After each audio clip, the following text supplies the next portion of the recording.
Hello dear students, welcome to my classes. আমার চ্যানেলে তোমাদের সকলকে অনেক অনেক স্বাগত। আশা করছি তোমরা সকলে খুব ভালো আছো, সুস্থ আছো এবং পড়াশোনার মধ্যে আছো এবং স্ক্রিন প্রপারলি দেখতে পাচ্ছ। আজকে যে ক্লাসটি বাংলার ক্লাস, অবশ্যই আমাদের এসএলএসটির উপর, যেটি 2025-এর একটি এসএলএসটির কথা আমরা সকলেই জানি। তার উপর ভিত্তি করে বাংলার ক্লাস, যারা বাংলা স্টুডেন্টস রয়েছেন বা যারা বাংলার অ্যাসপিরেন্টস রয়েছেন, যারা মূলত ভাবে টিজিটি এবং পিজিটি লেভেলে পরীক্ষা দিতে চান, তারা মূলত ভাবে ক্লাসগুলো আপনাদের দেখে উপকার হবে। আমি কে কি বৃত্তান্ত একটু দিয়ে নিই। আমি নন্দিতা ঘোষ। আমি সাধারণত ভাবে আমি আপনাদের বাংলাতে পড়িয়ে থাকি এবং তার সাথে সাথে আরো একটু সাবজেক্ট সিডিপি পড়িয়ে থাকি। আজকে যে বিষয় নিয়ে আমরা আলোচনা করব, আপনারা দেখতেই পাচ্ছেন আজকে আমাদের বাংলার ক্লাস এবং এসএলএসটি বিষয়ের ক্লাস। এবং আজকে ক্লাস সংখ্যা কিন্তু 8। কেউ এটি ভুল করে 4 ভাববে না। বাংলা আরো একটা যেখানে এখানে এডিট মিস্টেক হয়েছে বা টাইপিং মিস্টেক হয়েছে, সেটি হচ্ছে কি এটি নবম শ্রেণীর একটি ক্লাস। ঠিক আছে, আমরা নবম এবং দশম শ্রেণীর প্রত্যেকটা পাঠ্যকে নিজেরা পড়ে সেগুলো থেকে প্রশ্নপত্র প্রত্যেকটা জিনিস খুঁটিয়ে খুঁটিয়ে আলোচনা এবং দেখানোর চেষ্টা করছি। এতে আপনার এবং যারা কাজকর্মের মধ্যে যুক্ত রয়েছেন তাদের প্রত্যেকেরই ক্লাস করার ক্ষেত্রে সুবিধা হবে। অনেকে আমরা টেক্সট বইগুলোকে পাঠ করে থাকি না। চেষ্টা করবেন এই ক্লাসেসগুলো দেখার পরেও আপনার টেক্সট বইকে পাঠ করতে বা টেক্সট বইগুলো পাঠ করে ওই ক্লাসেসগুলো করতে। তাতে আপনাদের বিষয়টা আরো বেশি প্র্যাকটিসের মধ্যে থাকবে এবং ধাতস্থ হয়ে উঠবে বলে আমার মতামত। যে টপিক নিয়ে আমরা আজকে আলোচনা করব, একটু সেই টপিকে যাই। আমরা আজকে পথে প্রবাসে নামক একটি প্রবন্ধের সম্পর্কে আলোচনা করব। আপনি গল্পও বলতে পারেন। অ্যাজ আ প্রবন্ধ আকারে আমাদের অন্নদা শঙ্কর রায় কিন্তু এই প্রবন্ধটিকে আমাদের সামনে রেখেছেন। এটি নবম শ্রেণীর একটি পাঠ্য। বুঝতেই পারছেন 8 নম্বর ক্লাস, তার মানে এর আগে আরো কিন্তু 7টি ক্লাস আপনাদের কমপ্লিট হয়েছে। সেখানে আমরা এসএলএসটি সম্পর্কে বিভিন্ন তথ্য দেওয়ার চেষ্টা করেছি। আরেকটা যেটা বিষয় মাথায় রাখবেন যে আমরা এখানে 3টে প্লেলিস্ট তৈরি করেছি। আমার চ্যানেলের নাম be yourself by Nandita Ghosh.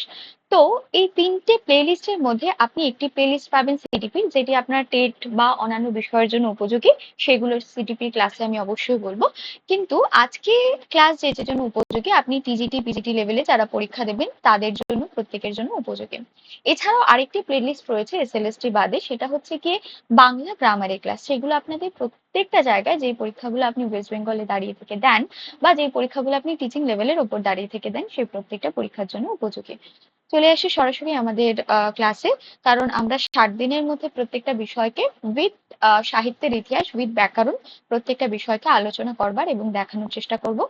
যেখানে আমরা গল্পগ্রন্থ বা কবিতাকে ছোট পাচ্ছি, অর্থাৎ ছোট কোনো গল্পগ্রন্থ বা কবিতা পাচ্ছি, তখন সেক্ষেত্রে আমরা চেষ্টা করছি যে দুটো করে একদিনে করিয়ে দেওয়া। ঠিক আছে, প্রত্যেক দিনই আপনাদের ক্লাস হয়, অর্থাৎ প্রত্যহ আপনাদের ক্লাস হয়। ক্লাস টাইমিংটা একটু বলে দিই। আপনাদের 2 PM অর্থাৎ দুপুর 2টোর সময় প্রত্যেকদিন কিন্তু রেকর্ডেড ভার্সনে ক্লাস আপলোড করা হয়। এই মুহূর্তে লাইভ ভার্সনে আমার পক্ষে নেওয়া সম্ভব হচ্ছে না, তার জন্য নেওয়া হচ্ছে না। আশা করছি আপনাদের ক্লাসগুলো উপযোগী হবে। এক্ষেত্রে যে কথাটি বলে রাখবো, সেখানে যে আপনাদের 4টি করে বাংলার ক্লাস, 4টির অধিকও হতে পারে কোনো কোনো দিন, এবং 2টি করে সিডিপি ক্লাস আপনাদের রেকর্ডেড ভার্সনে আপলোড করা হচ্ছে। রবিবার দিন ক্লাস অফ থাকে, কোনো কোনো দিন রবিবার দিন আপনাদের এক্সাম সেট প্রোভাইড করা হয়। কিরকম এক্সাম সেট? এই যে 5 দিন ধরে বা 4 দিন ধরে আমরা যে বাংলা গল্পগুলো বা কবিতাগুলো পড়ছি, তার উপর প্রশ্ন করা হয়ে থাকে। ঠিক আছে, এবার চলে আসি যেটা, সেটা হচ্ছে গিয়ে আমাদের ক্লাসে। আজকে ক্লাসে আমরা কি পড়বো? পথে প্রবাসী নামক একটি প্রবন্ধকে আলোচনা করার চেষ্টা করব। প্রবন্ধ বলছি এ কারণেই যে এখানে আপনি কিছু তথ্য পাবেন, বেশ কিছু, তার জন্য এটিকে আমি প্রবন্ধ বলে বারবার দাগাচ্ছি। এবং যেটা আপনাকে মাথায় রাখতে হবে সেটা হচ্ছে গিয়ে আমরা যখন পড়াশোনা করব, সেই প্রত্যেকটা বিষয়কে মাথায় রাখবো যেগুলো আমাদের দরকার। মানে খুঁটিয়ে পড়া ইটস ভেরি ইম্পর্টেন্ট, সেটাই হচ্ছে বলার বিষয়। আমরা বিভিন্ন সময় খুঁটিয়ে পড়তে চাই না বিষয়গুলোকে। আমরা ভাবি যে হয়তো এমনি হয়ে যাবে, এবং সহজে, মানে সহজ কথা সহজে কিন্তু বলা সম্ভব হয় না। দেখবেন যে, তো সহজ বিষয়গুলো অতটা সহজে নিলে চলবে না। প্রত্যেকটা বিষয় আপনাকে ইম্পর্টেন্টের সাথে নিতে হবে এবং দেখতে হবে, বুঝতে হবে। প্রত্যেকটা বিষয় মাথায় রাখবেন এবং যেগুলোকে দাগিয়ে দিয়ে যাচ্ছি সেগুলোকে অবশ্যই বারবার করে দেখার চেষ্টা করবেন। যেহেতু ক্লাসগুলো রয়েছে ইউটিউবে, সেই জন্য আপনি বারবার করে প্লেলিস্টগুলো দেখতে পারেন। চলে আসি নবম দশম শ্রেণীর আমাদের পথে প্রবাসী গল্পে, যেটি কেনা লিখছেন আমাদের অন্নদা শঙ্কর রায়। ঠিক আছে, পথে এবং প্রবাসে দুটি শব্দকে আলাদাভাবে ব্যবহার করা হয়েছে, এটা একটু দেখবেন। এবং লিখছেন কে? অন্নদা শঙ্কর রায়। অনেক ছোট ছোট অক্ষর, কিন্তু প্রত্যেকটা বিষয় একটু দাগিয়ে দিয়ে যাব, তার জন্য জুম করছি না। আপনারা চাইলে স্ক্রিনটাকে জুম করে নিলে আপনারা পুরো ব্যাপারটাকে পরিষ্কার দেখতে পারবেন বলে আমার মত। একটু দেখে নিন কি বলছে। সরাসরি পাঠ্যে প্রবেশ করছি আমরা। ভারতবর্ষের মাটির ওপর থেকে শেষবারের মতো পা তুলে নিলুম। কোথার ওপর থেকে? ভারতবর্ষের মাটির উপর থেকে পা তুলে নিলুম। সদ্যজাত অর্থাৎ কি, যে সদা মানে সামান্য সময়ের আগে জন্মেছে বা খুব অল্প সময় হয়েছে তার এই পৃথিবীতে জন্মানো, সেরকম বলছে। সদ্যজাত শিশুর মতো মায়ের সঙ্গে আমার যোগসূত্র এক মুহূর্তে ছিন্ন হয়ে গেল। একটি পদক্ষেপ, কবি এগুলো নিজের ভাবাবেগ ব্যক্ত করছে। মনে রাখবেন, পথে প্রবাসে গল্প গ্রন্থটি আপনাদের মূলত এই জিনিসকে ব্যাখ্যা করে, যেখানে দাঁড়িয়ে একজন কবি নিজের মাতৃভূমি সম্পর্কে মনোভাবকে প্রকাশ করছে, তার সাথে চারপাশে তিনি যা যা দেখে ইউরোপ প্রদেশে বা লন্ডনে পাড়ি দিচ্ছেন সেই জায়গাটাকে আমরা ব্যাখ্যা করব, এবং তার চারপাশে যাওয়া বিভিন্ন অভিজ্ঞতা সেগুলোকে আমরা এই গ্রন্থের মধ্যে ব্যাখ্যা করতে দেখতে পারবো বা গল্পের মধ্যে ব্যাখ্যা করতে দেখতে পারবেন। একটু চলে আসি, কি বলছে? মাটির ওপর থেকে শেষবারের মতো পা তুলে নিলুম, আর সদ্যজাত শিশুর মতো মায়ের সঙ্গে আমার যোগসূত্র এক মুহূর্তে ছিন্ন হয়ে গেল। একটি প্রেক্ষাপটে যখন সমগ্র ভারতবর্ষ কক্ষচ্যুত হয়ে গেল, অন্তত শূন্য গা, এটা দেখা যাচ্ছে না, শূন্য পা বাড়ালুম, তখন যেখানে থেকে পা তুলে নিলুম সেই পথ পরিমাণ ভূমি যেন আমার গোটা ভারতবর্ষের স্পর্শ বিরহ অনুভব করিয়া দিচ্ছিল। খুব ভালো করে বুঝবেন, আমি একটু দেখতে পাচ্ছিলাম না বলে অসুবিধা, ছোট অক্ষরে আমি দেখতে অসুবিধাই আছে আমার একটু। যাই হোক, তো বিষয়টা বুঝবেন, বোঝা ইম্পর্টেন্ট, তাহলে আপনার কাছে গল্পটা নিজের গল্প আকারে মনে রাখতে পারবেন। লাইন বাই লাইন আপনাকে মনে রাখতে হবে না, আপনি সেই তথ্যসূত্র ধরেই বা সেই গল্প আকারে যখন মনে রাখবেন, তার থেকে আপনি গল্পের উত্তর কিন্তু সলভ করতে পারবেন। সব সময় সব জিনিস আমরা সহজে মনে রাখতে পারি না, ঠিক আছে? বলছেন যে যেই মুহূর্তে তিনি মাটি থেকে পাটা তুলছেন, যেই সামান্য মাটির স্পর্শ তার পায়ে লেগে রয়েছে, সেই সামান্য মাটির স্পর্শ সেই পুরো ভারতবর্ষ, আমাদের মাতা ভারতবর্ষ, আমাদের দেশ ভারতবর্ষের স্পর্শ কিন্তু অনুভব করাচ্ছে। দেখবেন আমরা যখন বিদেশ বিভুঁইয়ে যাই, হঠাৎ করে কোনো একটা বাংলা শব্দ যদি আমরা কারোর কথা শুনতে পারি, আমরা হট করে তাকিয়ে দেখি, মনে হয় যেন সে আমার কত না যেন আপন। বিষয়টা কিন্তু সেরকমই।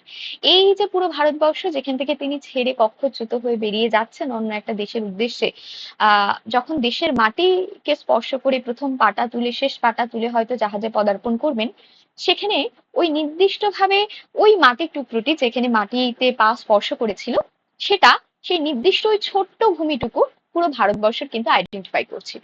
যেমন ভাবে দেখবেন আমাদের বিভিন্ন দেশে বিভিন্ন খেলোয়াড়রা নিজেদেরকে প্রেজেন্ট করে যে সে ভারতবর্ষের হয়ে এসেছে, এইভাবেই বিষয়টা প্রেজেন্ট করছিল ওই ছোট্ট মাটির টুকরোটুকু, স্পর্শটুকু, পায়ের সাথে যে স্পর্শ হচ্ছিল।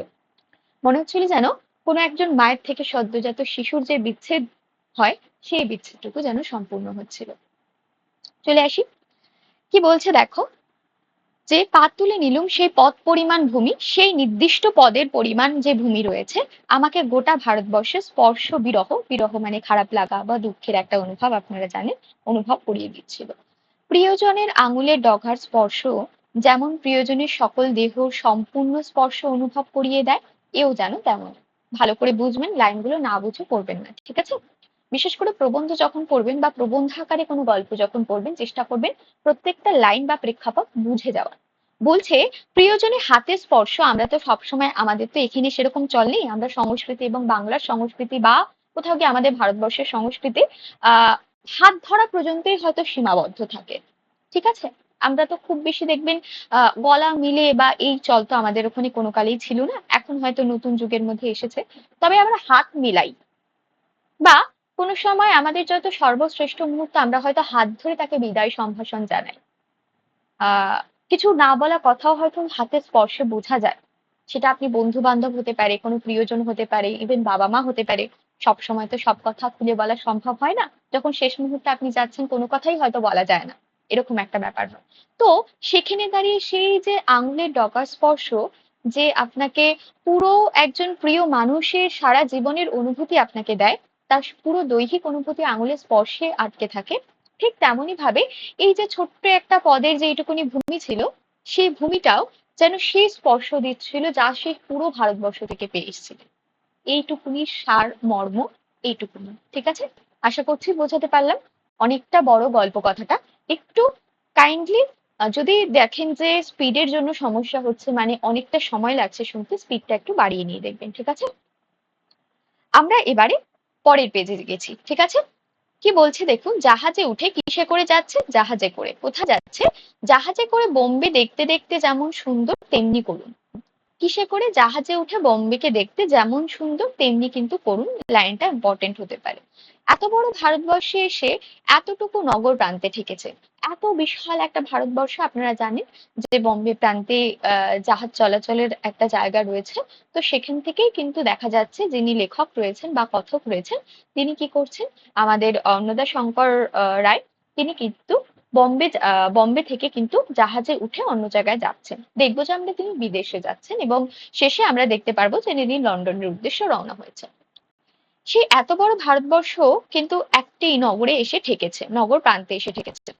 কয়েক মুহূর্তের মধ্যে এতটুকু স্বপ্ন হবে, তখন মনে হবে আরব্য উপন্যাসের প্রদীপ যেমন বিরাট আকার দৈত্য হয়ে আলাদিনের দৃষ্টি জুড়েছিল, ভারতবর্ষের মানচিত্রখানাও তেমনি মাটি, জল, ফুল, পাখি, মানুষ হয়ে আজন্ম আমার চেতনা হয়েছিল। এতদিনে আবার যেন মানচিত্রে রূপান্তরিত হয়েছে। পুরো বিষয়বস্তুটাকে আপনি বম্বে থেকে যেভাবে দেখছেন, সেই মানচিত্র আপনার কাছে কিন্তু উঠে আসবে। এবং সেটা কিরকম দেখাচ্ছে তার তুলনা করা হচ্ছে কার সাথে দেখুন, আরব্য উপন্যাসের প্রদীপটার সাথে। যেমন করে বিরাট আকার দৈত্য বেরিয়েছিল, আপনারা জানেন যে আরব্য উপন্যাসের একটা এরকম করে প্রদীপ ছিল, সেখান থেকে বিরাট আকারে একটা জিন বেরিয়ে এসেছিল বলেছিল, এবং তাতে কিন্তু আমাদের স্বপ্ন সত্যি হয়েছিল। তো আলাদিনের সেই জিনের কথা বলা হচ্ছে যার দৃষ্টি জুড়ে গিয়েছিল, পুরো বিশাল আকার। ভারতবর্ষের মানচিত্রখানা তেমনি কিন্তু মাটি, জল, ফুল, পাখি, মানুষ হয়ে আজন্ম আমার চেতনা হয়েছিল। এতদিনে আবার যেন সেই মানচিত্রে রূপান্তরিত হলো। ঠিক আছে? দূর থেকে সে কিন্তু সেই মানচিত্রটুকু দেখতে পাচ্ছে। যখন জাহাজ থেকে, বোম্বে থেকে যখন জাহাজে উঠছেন, যখন তিনি দেখছেন দূর থেকে, তখন কিন্তু মনে হচ্ছে তার কাছে সেই বিশাল ভারতবর্ষের মানচিত্র তার চোখে কিন্তু ফুটে উঠছে আরো একবার। কি বলছে দেখো, আর মানচিত্রে যাকে ভারতবর্ষ ও আফ্রিকার মাঝখানে গোষ্পদের মতো দেখতে, সেই এখন হয়েছে পায়ের তলার আরব সাগর। কি বলছে দেখো, যে যেখানে আমরা মানচিত্রটাকে দেখি, এই মুহূর্তে মানচিত্র আমাদের কাছে অ্যাভেলেবেল নেই, আমি পরের দিন যদি যেখানে কোয়েশ্চেন সলভ করাবো আমি নিয়ে আসবো, বুঝতে সুবিধা হবে তোমাদের। মোটামুটি ভাবে ভারতবর্ষ এবং আফ্রিকার একটা চিত্র আছে, সেখানে গোষ্পদের মতো দেখতে একটা কিন্তু জায়গা রয়েছে। সেখানে কি বলছে, সেটি কিন্তু আরব সাগর এবং পূর্ব, পশ্চিম, উত্তর, দক্ষিণ কোনো দিকে চক্ষু তার অবধি পায় না। সেখানে চারিদিকে আরব সাগর রয়েছে এবং চারিদিকে কিছু দেখা যায় না মোটামুটি ভাবে। ঢেউগুলো তার অনুচর হয়ে আমাদের জাহাজখানাকে যেন গলা ধাক্কা দিতে দিতে চৌকাঠ পার করিয়ে দিতে চলেছে। ঋতুটার নাম বর্ষা। কোন ঋতু ছিল? বর্ষা ঋতুর কথা বলা হচ্ছে এখানে। মনসুনের প্রভঞ্জ আহুতি পেয়ে সমুদ্র তার শত সহস্র জিহ্বা লক লক করছে। জাহাজখানাকে একবার এদিকে কাত করে তো আরেকবার অন্যদিকে কাত করে, যেন ফুটন্ত তেলে পাপড়ির মতো উল্টে পাল্টে ভাজছে। একবার এখান থেকে প্রশ্ন এসেছিল, অর্থাৎ লাইন তুলে কিন্তু প্রশ্ন এসেছিল, যেখানে দাঁড়িয়ে কাকে উল্টে পাল্টে ভাজছে সমুদ্রের ঢেউগুলো, এরকম প্রশ্ন এসেছিল। মনে রাখবেন জাহাজকে ভাজছে। কোন ঋতুর কথা বলা হয়েছিল? ঋতুটার নাম বর্ষা ছিল। ইংরেজিতে আমরা মনসুন বলে থাকি। এবং যেভাবে আর গোষ্পদের মতো যে এলাকাটার কথা বলা হয়েছে, সেই এলাকাটার কথাও কিন্তু আপনারা একটু মনে রাখবেন। জাহাজ টলতে টলতে চললো। জাহাজের অধিকাংশ যাত্রীরা ডেকে বসে শয্যায় আশ্রয় করলেন। শয্যা মানে শোয়ার জায়গায় বা শয্যাগত হয়ে রয়েছেন এরকম। অসহ্য সমুদ্রপীড়ার প্রথম 3 দিন আচ্ছন্নের মতো কাটলো। অসহ্য সমুদ্রপীড়ার কতদিন আচ্ছন্নের মতো কেটেছে? প্রথম 3 দিন কিন্তু আচ্ছন্নের মতো কেটেছে।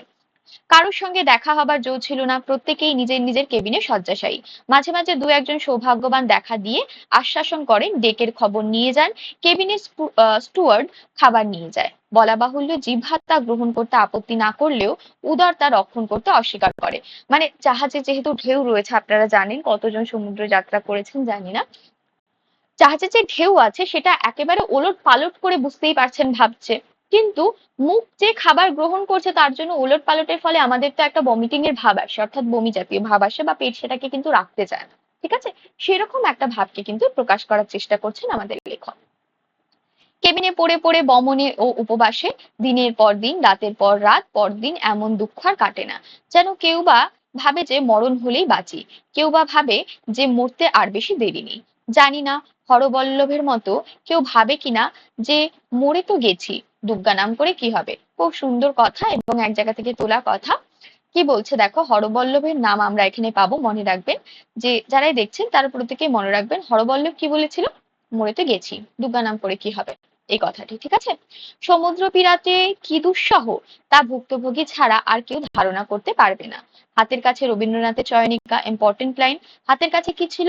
রবীন্দ্রনাথের চয়নিকা ছিল। আশা করছি এই উপরে পোর্শনটুকু আপনারা দেখতে পারবেন। রবীন্দ্রনাথের চয়নিকা ছিল, কিন্তু সেটা পড়তে পারেনি সমুদ্র যাত্রার কারণে, ঠিক আছে? চয়নিকা। মাথার যন্ত্রণায় অমন লোভনীয় বই পড়তেও ইচ্ছা করে না, ইচ্ছে করে কেবল চুপ করে পড়ে থাকতে, পড়ে পড়ে আকাশ পাতাল ভাবতে।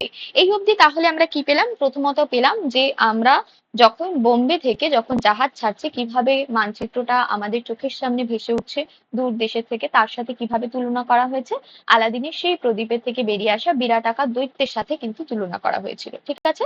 যেখানে ভারতবর্ষের মানচিত্রকে একত্র করে দেখানো হচ্ছে।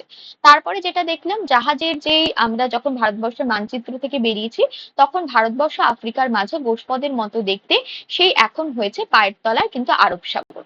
সে নিচে এখন তারা কোথা দিয়ে যাচ্ছেন? আরব সাগরের মধ্যে দিয়ে যাচ্ছেন।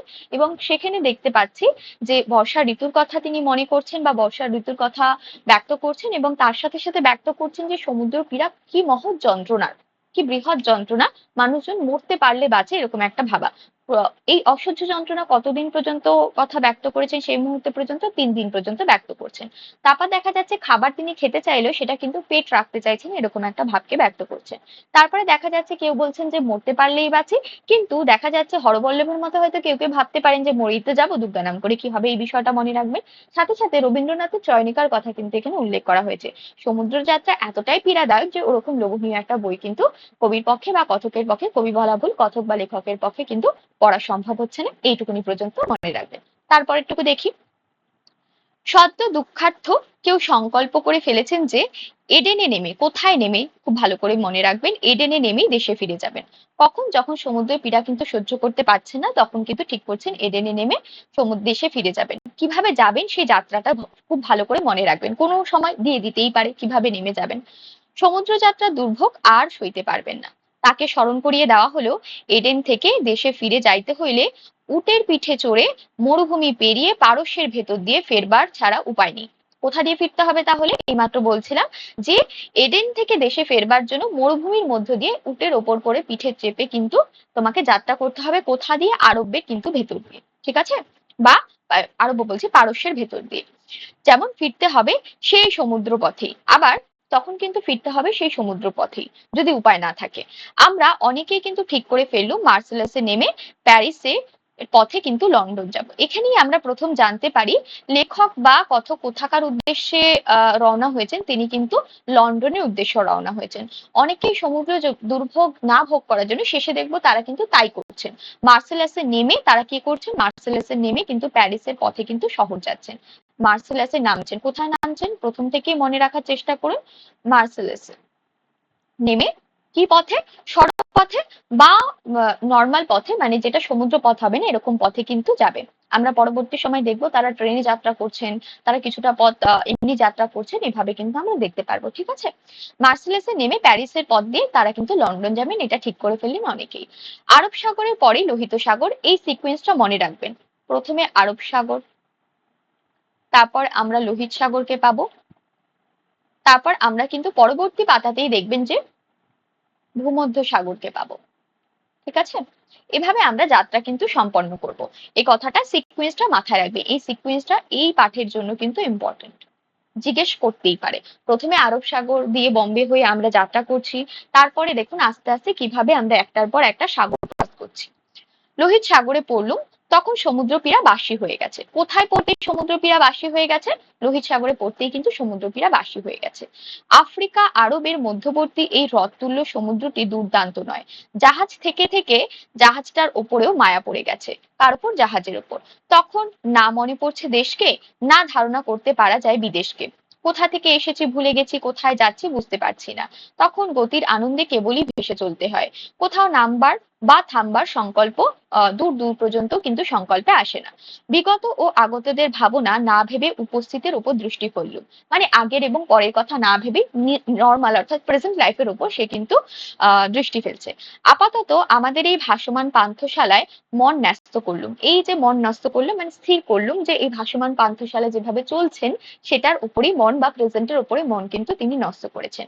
খাওয়া শোয়া খেলা পড়া গল্প করবার যেমন বন্দোবস্ত যে কোনো বড় হোটেলে থেকে এখানেও তেমনি। যেমন বড় একটা হোটেলে থাকে এখানেও কিন্তু সমস্ত কিছু তেমনি।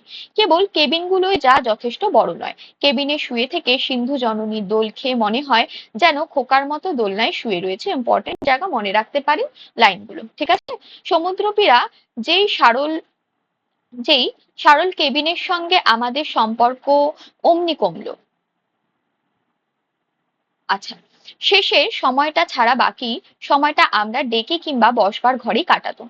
শেষের দিকে সময়টা কি হলো বলতো? শেষের দিকে যখন সমুদ্রপীড়া যন্ত্রণা কমে আসলো এবং দিন এগিয়ে আসলো পৌঁছে যাবার, তো সেখানে আরেকটা জায়গায় কি হলো, যখন যে সময় শোবার সময় রয়েছিল সেই সময়টা বাদে বাদ বাকি মোটামুটি সমস্ত সময় দেখা যাচ্ছে কি তারা কিন্তু বাইরে রয়েছে।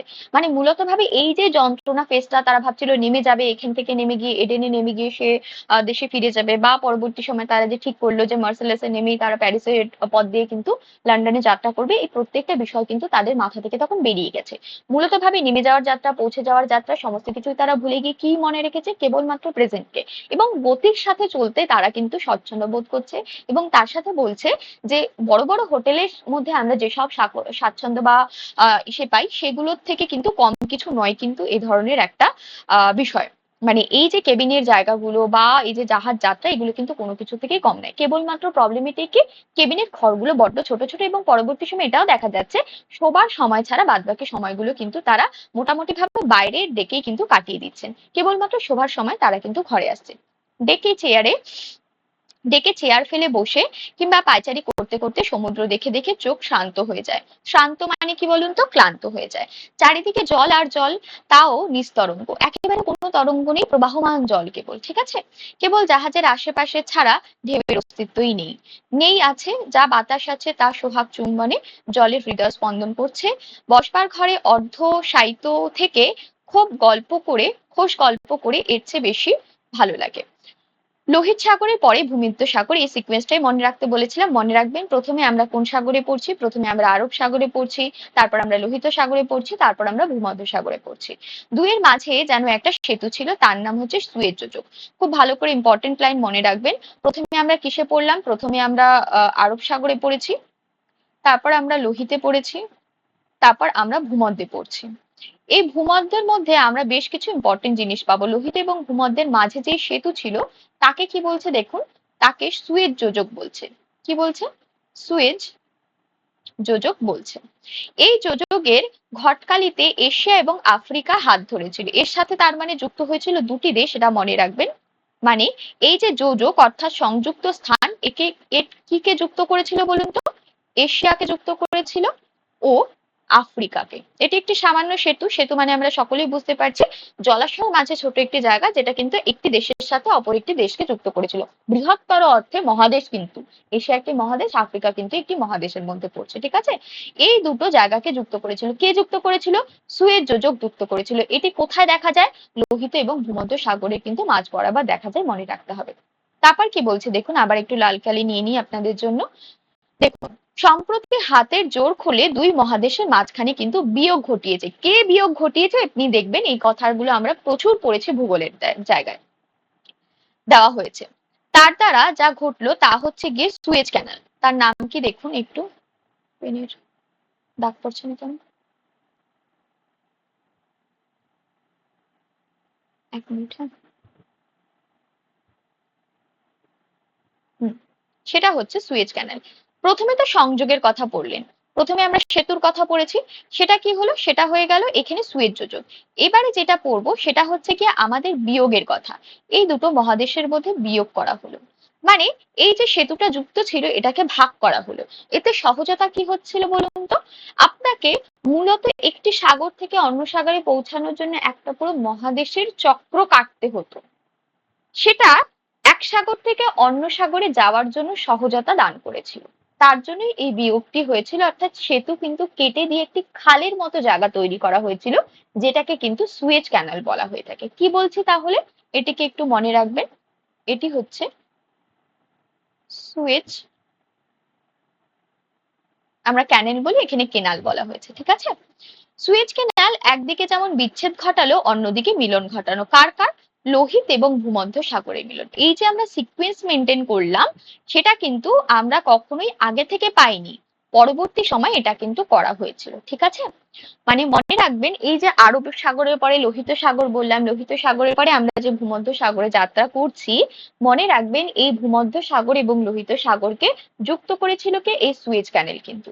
তার আগে কিন্তু বিচ্ছেদ ছিল, সেই বিচ্ছেদ সেতুটার নাম কি ছিল, সেটার নাম কিন্তু সুয়েজ যোজক ছিল। যোজক কথার অর্থ একে অন্যের সাথে যুক্ত করছে, দুটো মহাদেশকে যুক্ত করেছিল, সেটা এশিয়া এবং আফ্রিকা, দুটি মহাদেশ।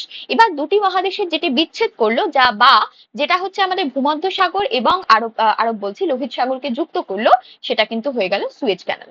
খুব ভালো করে শুনবেন, মনে রাখবেন, ভীষণ ইম্পর্টেন্ট জায়গা, প্রশ্ন আসতে পারে, ঠিক আছে। একটু তারপরে দেখে নি কে করছেন, এবার দেখবো, দেখবে যে কার হাত ধরে প্রথম আমরা এই দৃষ্টিভঙ্গি পেয়েছি। আবারও একটু লাল কালিতে যাব।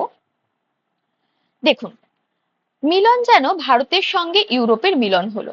মনে রাখবেন, আরো যেটা মিলন হলো সেটা কিন্তু ভারতের সাথে ইউরোপের সরাসরি যাওয়ার একটা কিন্তু পথ তৈরি হয়েছিল।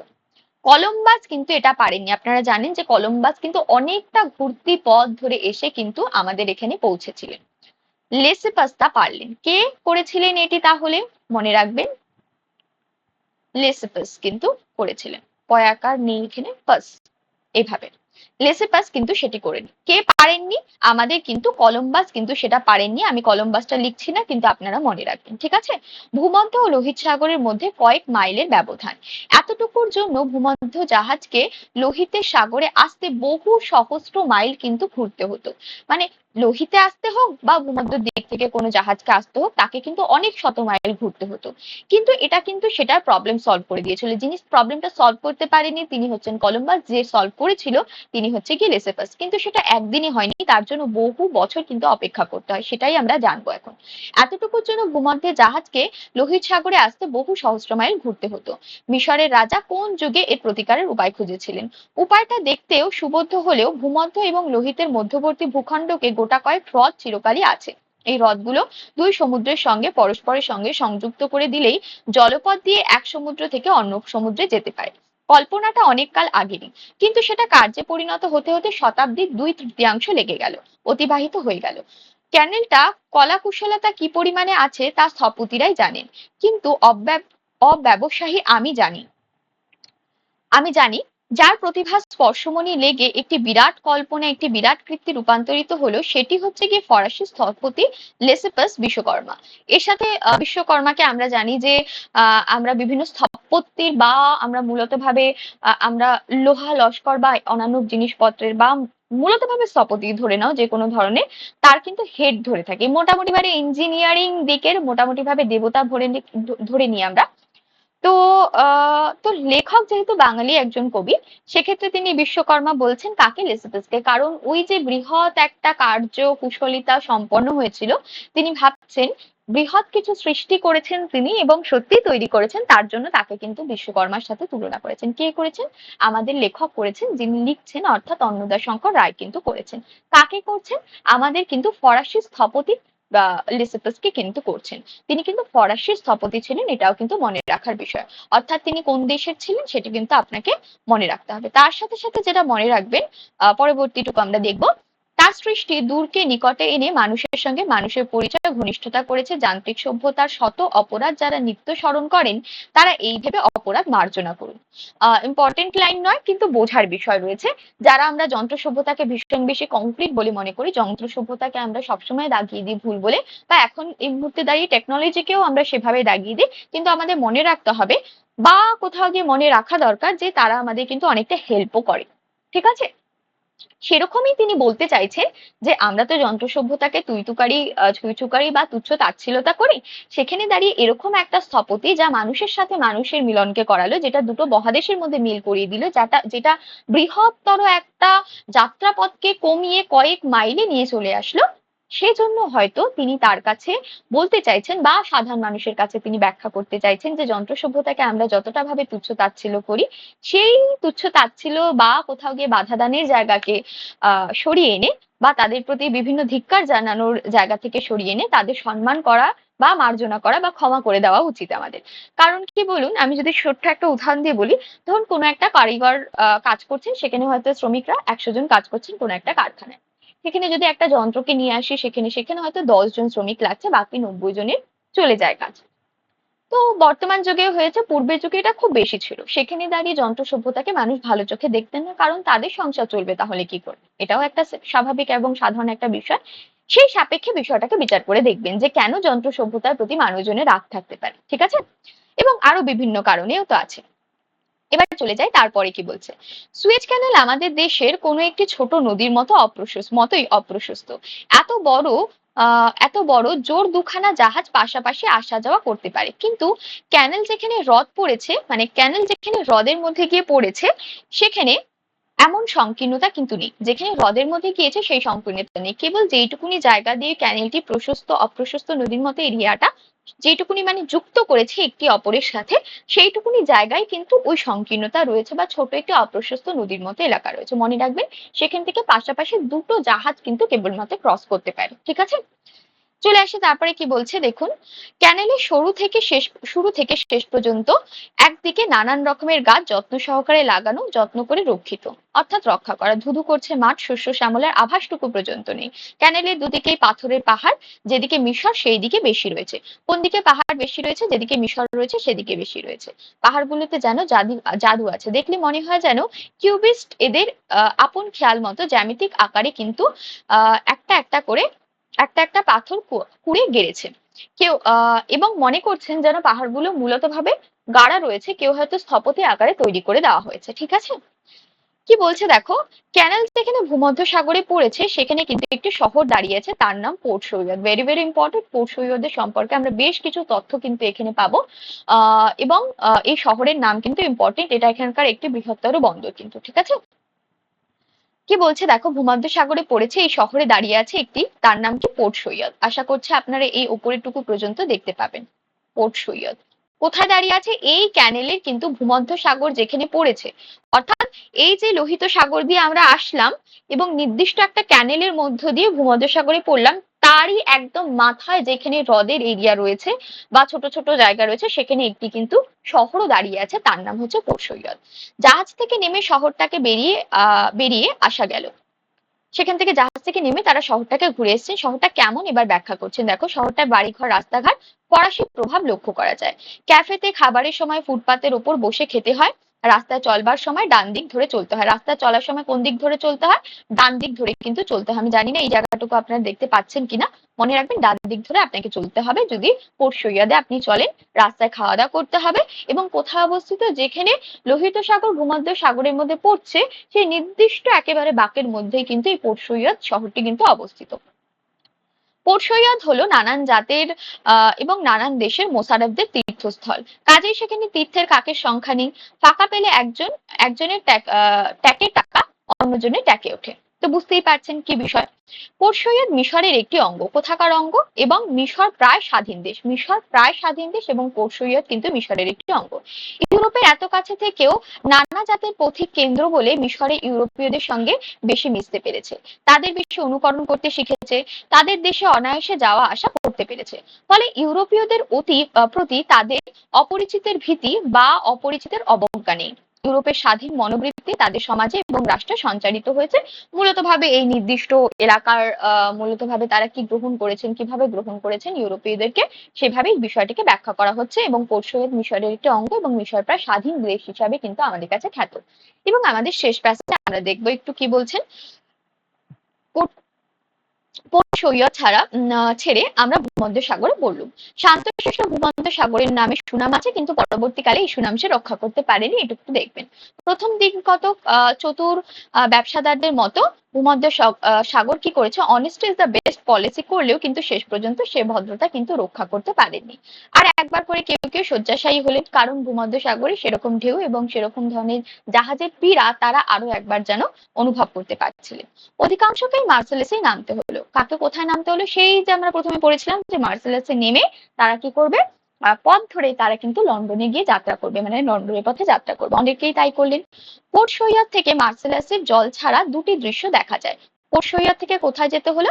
মার্সেলাস পর্যন্ত জলপথেই গেছে, কিন্তু সেই জলপথে তারা দুটি দৃশ্য দেখতে পেয়েছে। দুটি দৃশ্য দেখো কি কি দেখতে পাচ্ছি। প্রথমে যেটি দেখছেন সেটি হচ্ছে ইতালি এবং সিসিলির মাঝখানে কিন্তু মেসিনা প্রণালী দেখতে পাচ্ছেন, ঠিক আছে। দ্বিতীয় যেটা দেখতে পারবে সেটা স্ট্রমলি আগ্নেয়গিরিতে কিন্তু দেখা যাচ্ছে রাবণের চিতা, ঠিক আছে। কি দেখছে? রাবণের চিতা। কোন আগ্নেয়গিরিতে দেখা যাচ্ছে এটাও লক্ষ্য রাখবেন। এটা হচ্ছে কি স্ট্রমলি আগ্নেয়গিরিতে, এবং প্রথমটি যেটা দেখছেন সেটা হচ্ছে ইটালি এবং সিসিলির মাঝখানে মেসিনা প্রণালী। ইটালি এবং সিসিলির মাঝখানে মেসিনা প্রণালী, যার দুধারেই কিন্তু পাহাড় সারি সারি অবস্থান করছে।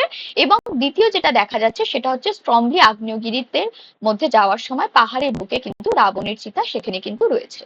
কি হলো বিষয়টা? পোর্ট সৈয়দ থেকে জলপথে আমরা মার্সেলাসে যাচ্ছে, মানে আমরা বলছি কবিরা বা লেখকরা কিন্তু মার্সেলাসে যাচ্ছেন। মার্সেলাসে গিয়ে অনেকেই মার্সেলাসে নেমে পড়েছেন।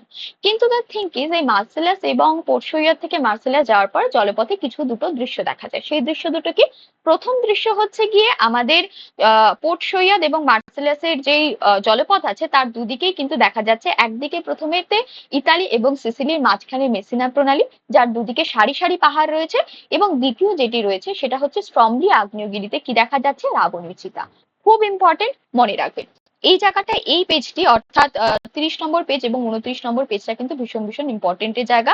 কারণ এখানে বেশ কিছু প্রশ্ন আছে যেগুলো কিন্তু আপনার কাছে ধাঁধার মতো বলে মনে হবে, মানে পরবর্তী সময় গিয়ে আপনি ভুল করতে পারেন এরকম। তাই থিঙ্কিং এর জায়গাটাকে ক্লিয়ার রাখবেন যে কি বলতে চাইছে, কোথা থেকে কোন সাগরে পড়ছে যেরকম মনে রাখবেন, কোথা থেকে কিভাবে আমরা যাচ্ছি, আমাদের প্রণালীগুলো কিভাবে কাজ করছে, তার সাথে সাথে এই যে সুয়েজ ক্যানাল এবং সুয়েজ জুয়েজের মধ্যে পার্থক্য কি, কোন দুটি মহাদেশকে তারা যুক্ত করেছে, কোন দুটি মহাদেশকে তারা বিচ্ছেদ করেছে, কোন দুটি সাগরকে যুক্ত করেছে, এই বিষয়গুলো মাথায় রাখবেন। পোর্ট সৈয়দের একেবারে গোড়ায় বা ভূমধ্যসাগরে ঢুকতেই আমরা যে শহরটিকে পেয়েছি তার নাম কি? পোর্ট সৈয়দ। এরকম বিষয়গুলো মাথায় রাখবেন।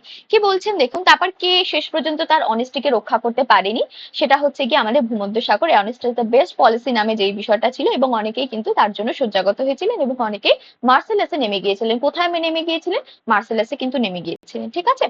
মার্সেলাস ভূমধ্যসাগরের সেরা বন্দর এবং ফরাসিদের দ্বিতীয় বড় শহর। এখানে মার্সেলাস সম্পর্কে আমরা বেশ কিছু তথ্য পাবো, ঠিক আছে। ইতিহাসেই এর দাম আছে। ফরাসিদের বন্দে মাতরম লে মার্সেলিয়াস এই শহরে, এই নগরেই কিন্তু তার জন্ম হয়েছে। কাব্যে এই অঞ্চলের নাম আছে। ফরাসি সহজিয়া কবিরা প্রিয় এই ভূমিকে প্রভিন্স বসন্ত যেখানে স্থায়ী, বা জোছনা যেখানে স্বচ্ছ, এরকম একটা শহরে তার কিন্তু নাম দিয়েছেন। মানে সেই ভূমিকে এই নামে তারা পরিচিত করেছেন। ফরাসি কারা? ফরাসি কিন্তু কবিরা মনে করেছেন। এর পূর্ব দিকে সমুদ্র কূলে কূলে ছোট ছোট অসংখ্য গ্রাম রয়েছে। সেই সব গ্রামে গ্রীষ্ম যাপন করতে পৃথিবীর বিভিন্ন দেশ থেকে লোক আসতে দেখা যায়। ব্যান্ডোল নামে তেমনি একটি গ্রামে আমরা কিন্তু দুপুরবেলা কাটালাম। মোটরে করে পাহাড়ের পর পাহাড় পেরিয়ে সেখানে যেতে হয়। পাহাড়ের ওপরে মার্সেলাস থেকে, মানে পাহাড়ের উপর থেকে মার্সেলাসকে দেখলে মনে হয় যেন সমুদ্র তাকে সাপের মতো সাত পাকে জড়িয়ে রয়েছে। মার্সেলাস শহরটা পাহাড় কেটে তৈরি করা। মার্সেলাস কি দিয়ে তৈরি করা? পাহাড় কেটে তৈরি করা। এবং তার সম্পর্কে আমরা দেখো কি জেনেছি, ভূমধ্যসাগরের সেরা বন্দর এবং ফরাসিদের দ্বিতীয় কিন্তু বড় শহর। এখানে একটি গ্রামে তারা গিয়েছিলেন। কি করে গিয়েছিলেন? একটি কিন্তু বলে ওটাকে মোটর গাড়ি করে কিন্তু গিয়েছিলেন, এবং মার্সেলাসকে দেখে মনে হয় যেন সাপ তাকে কিন্তু মানে সমুদ্র তাকে সাপের মতো জড়িয়ে আছে। জিজ্ঞেস করতে পারে সমুদ্র কাকে সাপের মতো জড়িয়ে আছে, সেটা কিন্তু পোর্ট সৈয়দ নয়, সেটা কিন্তু মার্সেলাস, ঠিক আছে। এবং সেখানে আমরা একজন কবির নামও পেয়েছি, এবং বন্দে মাতরমের নগরের যিনি করেছেন সেটার কিন্তু এখানে জন্ম আমরা দেখতে পাচ্ছি। তারপরে যেটা লাস্টের দিকে আমরা সেখানে মনে রাখবো, শহরটি কিন্তু পাহাড় কেটে তৈরি হয়েছিল মূলত ভাবে দেখা যায়।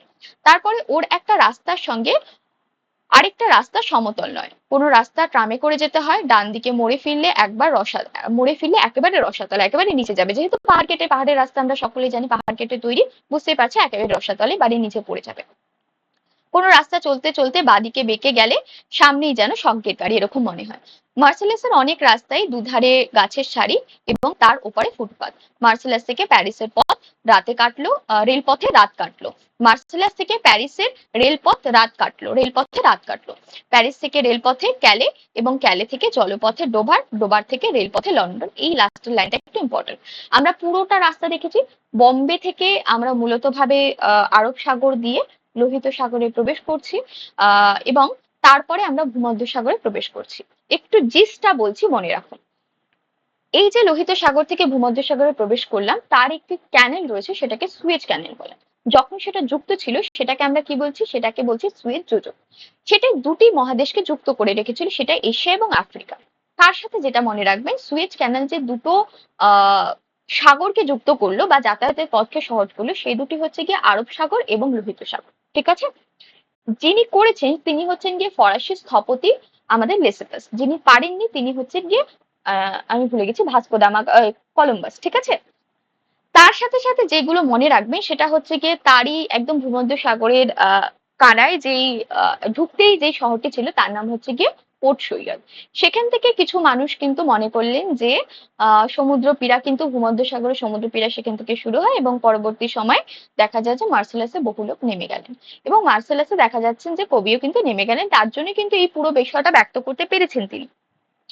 মার্সেলাস থেকে তিনি জলপথে কোথায় গেলেন? তিনি কিন্তু মানে সরি, পোর্ট সৈয়দ থেকে জলপথে কিন্তু কোথায় গেলেন? মার্সেলাসে গেলেন। সেখান থেকে তিনি একটি গ্রামে গেলেন। গ্রামের থেকে দেখো মার্সেলাস থেকে একটি গ্রামে ঘুরে মার্সেলাস থেকে কিন্তু রেলপথে প্যারিস পথে কিন্তু রেলপথে রাত কাটলো। সেখান থেকে ক্যালেতে পৌঁছালেন, প্যারিস থেকে রেলপথে ক্যালেতে, ক্যালে থেকে আবার কিন্তু জলপথে ডোভারে গেলেন, এবং ডোভার থেকে কিন্তু আবার রেলপথে কিন্তু লন্ডনে গেলেন। এই সিকোয়েন্সটা মনে রাখবেন। একটু ওপরে আপনাদের লিখে দিই, আপনাদের সুবিধা হবে। প্রথমে দেখুন আমরা যেভাবে জলপথে আসলাম পুরোটা মার্সেলাস থেকে আপনারা দেখবেন। ঠিক আছে? মার্সেলাস থেকে দেখবেন। মার্সেলাস থেকে কোথায় আসলো? মার্সেলাস থেকে কিন্তু দেখা যাচ্ছে আমাদের প্যারিসে যাত্রা করছেন। কিসে? রেলে। তারপর যেখানে যাত্রা করছেন সেটা হচ্ছে গিয়ে ক্যালে। তারপর যেখানে যাত্রা করছেন এটাও কিন্তু রেলপথেই হয়েছিল। ঠিক আছে? তারপর যেখানে যাত্রা করছেন সেটা জলপথে হয়েছিল। সেখানে কোথায় পৌঁছাচ্ছেন? ডোভারে। ডোভার থেকে কোথায় আসছে? ডোভার থেকে কিন্তু এবার লন্ডনে আসছে, সেটা কিন্তু আবার রেলপথে। ঠিক আছে? মাথায় রাখবেন বিষয়গুলো। আমি একটুখানি অন্য কালি দিয়ে দাগিয়ে দিই, তাহলে আপনাদের বুঝতে হয়তো সুবিধা হবে। রেলপথে দেখে নিন, এটা এটা রেলপথে, এটা জলপথে, এটা আবার রেলপথে। এভাবে বিষয়গুলোকে মাথায় রাখবেন। এবং কোন কোন দৃশ্য দেখছেন, কোন কোন কবিকে আমরা পেয়েছি, রবীন্দ্রনাথ ঠাকুরের চয়নিকাকে কে পেয়েছি, কাকে হচ্ছে গিয়ে বিশ্বকর্মা হিসাবে এখানে প্রেজেন্ট করা হচ্ছে, সেই বিষয়টা মনে রাখবেন। কে লিখছেন? অন্নদা শঙ্কর রায় আমাদের লিখছেন। এই প্রত্যেকটা বিষয় কিন্তু আপনারা প্রত্যেকে মনে রাখার চেষ্টা করবেন, এবং যেভাবে খুঁটিয়ে বিষয়টাকে দেখানো হলো খুঁটিয়ে বিষয়টাকে দেখবেন, কাইন্ডলি রিকোয়েস্ট থাকবে। কারণ ভেতর থেকে প্রশ্ন হবে, এবং নিজেদের বেস্টটা দেওয়ার চেষ্টা করুন। কারণ মনে রাখবেন আপনার কাছে সুযোগ দ্বিতীয়বার নাও আসতে পারে, যেমন ভাবে পশ্চিমবঙ্গে হয়ে থাকে আর কি। পশ্চিমবঙ্গে বলা ভুল না, সময় আমাদের কাছে বা সুযোগ আমাদের কাছে বারবার কিন্তু নাও আসতে পারে যে কোনো একটা বিষয়ের জন্য। ধরুন এই 2022 সালে যারা টেট দিয়েছেন, যারা বিএড ক্যান্ডিডেটরা টেট দিয়েছিলেন এবং কোয়ালিফাই করে গেছিলেন, তারা কিন্তু পরবর্তী সময় টেট দিতে পারবে না। হয়তো সার্টিফিকেটের দাম নেই, বাট দ্য থিং ইজ তারা কিন্তু টেট কোয়ালিফাই করে গিয়েছিলেন। তারা কিন্তু দ্বিতীয়বার সুযোগ পায়নি। বা হয়তো যারা সেইবার পাশ করে বা তাদের সার্টিফিকেট ছিল এবং বিএড ক্যান্ডিডেটও ছিল অথচ ইন্টারভিউতে বসতে পেয়েছে, তারা কিন্তু চাকরিটা পেয়ে গেছে। তো সময়ের উপর ডিপেন্ড করছে বা সুযোগের উপর ডিপেন্ড করছে। চেষ্টা করবেন, ভাববেন যে এই সুযোগটাই আপনার কাছে শেষ সুযোগ, সেভাবে নিজেকে তৈরি করবেন। একটু পড়ার দিকে আজকে একটু আটকে আটকে গিয়েছিল, তার কারণ হচ্ছে গিয়ে দেখতে আমার একটু সমস্যা হচ্ছিল। আহ মানে সমস্যা হওয়ার কথা না, ক্লিয়ারই ছিল কিন্তু হচ্ছিল, তবু জানি না কেন। একটু বড় প্রবন্ধটা, সময়ও হয়তো আপনাদের একটু বেশি লাগবে। তো চেষ্টা করবেন যে প্রবন্ধ যখন পড়বেন বা দেখবেন, চেষ্টা করবেন একটু স্পিডটা বাড়িয়ে নিয়ে দেখার। প্রত্যেকটা জিনিস খুঁটিয়ে দেখানো হয়েছে। এখান থেকে যেগুলো দেখানো হয়েছে সেগুলো আপনি লিখে নিতে পারেন, আমি এইটুকুনি আপনাকে সাজেস্ট করতে পারি। লিখে কোনো একটা খাতায় নোট করে রাখলেন যে এই এই বিষয়গুলো আপনাকে কিন্তু লক্ষ্য করে যেতে হবে যখন পড়বেন। সবসময় তো আমাদের পড়ার সময় থাকে না। বিশেষ করে দেখবেন একটি প্রবন্ধ পড়েই আমরা দিনের সকল সময়টুকু কাটিয়ে দিচ্ছি। ব্যাপারটা যেন ওরকম না হয়। আপনাদের সহজতার জন্য এই ক্লাসগুলো তৈরি করা হয়েছে বা দেওয়া হচ্ছে। অবশ্যই জানাবেন ক্লাসগুলো কেমন লাগছে, এবং আপনাদের নিজেদেরকে ইভ্যালুয়েট করতে অবশ্যই এই যে টেলিগ্রাম লিঙ্কটা আছে অবশ্যই যুক্ত হতে পারেন। অবশ্যই ফ্রি অফ কস্ট এখানে এসএলএসটি এবং তার সাথে সাথে পিএসসির কিন্তু আমরা কিছু ক্লাসেস পরবর্তী সময়ে দেব। এটুকুনি ঠিক করা আছে, সেই বিষয়ে আমি ভিডিও করে দেবো পরবর্তীতে, আপনাদের জানাবো হয়তো, সেটা পরের বিষয়। মোটামুটি ভাবে এসএলএসটি বাংলার জন্য বা সিডিপির জন্য আপনি এই গ্রুপটাতে যুক্ত হতে পারেন, ফ্রি অফ কস্ট গ্রুপ। এসএলএসটির জন্য যুক্ত হতে পারেন, এখানে আপনাদের প্রত্যেকদিনই কিছু কিছু করে কিছু কোয়েশ্চেন্স দেওয়া হয় যেগুলো আপনারা সলভ করে নিজেদেরকে ভ্যালিড করতে পারেন। তো সকলকে ধন্যবাদ আজকে ক্লাসটি দেখার জন্য। আজকে ক্লাস আমাদের এই অবধি থাকবে। যদি অবশ্যই ভালো লেগে থাকে চ্যানেলটিকে লাইক করবেন, কমেন্ট করবেন এবং সাবস্ক্রাইব করে চ্যানেলটির পাশে থাকবেন। অবশ্যই বলে রাখি চ্যানেলটি কোনো ব্যক্তিগত বিজনেসের উদ্দেশ্যে বা কোনো ধরনের প্রমোশনের জন্য তৈরি নয়। আমার স্টুডেন্টদের সাথে আমি যাতে সরাসরি ভাবে যুক্ত হতে পারি, বা যারা অ্যাসপিরেন্টস যারা শিখতে চাইছেন বা যারা বৃহৎ কোনো কোচিং সেন্টারের অংশ হয়ে উঠতে পারেননি, তাদের জন্য ক্লাসেসগুলো তৈরি করা হয়েছে। অবশ্যই কারো কাজে লাগতে পারে, অনেকের মনে হতে পারে কাজে লাগবে না, তাদের জন্য নয় ক্লাসগুলো। যারা মনে করছেন ক্লাসগুলো আপনাদের কাজে লাগবে তাদেরই জন্য আপনাদের জন্য তৈরি করা হচ্ছে। অবশ্যই আরো কোনো বিশেষভাবে যদি কোনো সাহায্যের প্রয়োজন হয় অবশ্যই জানাবেন। আর ব্যাকরণ ক্লাসেস গুলো বা নর্মাল ক্লাসেস গুলো কিরকম লাগছে জানাবেন। একটু শিডিউল সম্পর্কে আপনাদের বলে দিই, অনেকে শেষের দিকেও হয়তো দেখেন। তো আমরা বলে দিই, আমরা যে ক্লাসেস গুলো নিই সেটি প্রত্যেক দিনই আপনাদের কাছে থাকে। রবিবার দেওয়া হয়ে থাকে না, রবিবার আপনাদের ক্লাস থাকে না। প্রত্যেক দিনই 4 দিন আপনাদের বাংলা ক্লাস দেওয়া হয়ে থাকে। এই বাংলা ক্লাসের মধ্যে বেশ কিছু সিডিপি ক্লাস এবং বাকিগুলো ব্যাকরণের ক্লাস যায়। এবং দুটি ক্লাস রাখি হচ্ছে সিডিপির ওপরে। আপনারা জানেন চাইল্ড ডেভেলপমেন্ট এবং পেডাগজি অনেকেই প্রয়োজনীয় হয়ে থাকে, আমি দুটো বিষয়ই আপনাদের দেখিয়ে থাকি এবং ফ্রি অফ কস্ট দেখিয়ে থাকি। আপনারা দুটো বিষয়ের জন্যই এই আগে দেওয়া টেলিগ্রাম চ্যানেলের লিঙ্কে কিন্তু যুক্ত হতে পারেন, ঠিক আছে? সেখানে দুটো আলাদা আলাদা বিষয় তৈরি করা হয়েছে, মানে দুটো আলাদা আলাদা চ্যাপ্টার রয়েছে, টপিক রয়েছে, একটি পিএসসির জন্য একটি এসএলএসটি বা বাংলার জন্য, ঠিক আছে? তো সকলকে ধন্যবাদ আজকে ক্লাসটি দেখার জন্য, এবং অবশ্যই জানাবেন যে ক্লাস কেমন লাগলো। প্রত্যেক দিনই দুপুর 2টোর সময় আপনাদের ক্লাস আপলোড হয়ে যায় এই চ্যানেলে, অর্থাৎ বি yourself বাই নন্দিতা ঘোষের চ্যানেলে। অবশ্যই জানাবেন কেমন লাগলো। পড়াশোনার মধ্যে থাকুন, সকলে সুস্থ থাকুন, ভালো থাকুন এবং অবশ্যই চ্যানেলের পাশে থাকুন। এইটুকুনি আজকে বলবো। সকলকে ধন্যবাদ আজকে ক্লাসটি দেখার জন্য। দেখা হচ্ছে তাহলে নেক্সট ক্লাসে। অবশ্যই অবশ্যই করে ভালো লাগলে চ্যানেলটিকে সাবস্ক্রাইব করবেন। সকলকে ধন্যবাদ। জয় হিন্দ, জয় ভারত। আজকে ক্লাস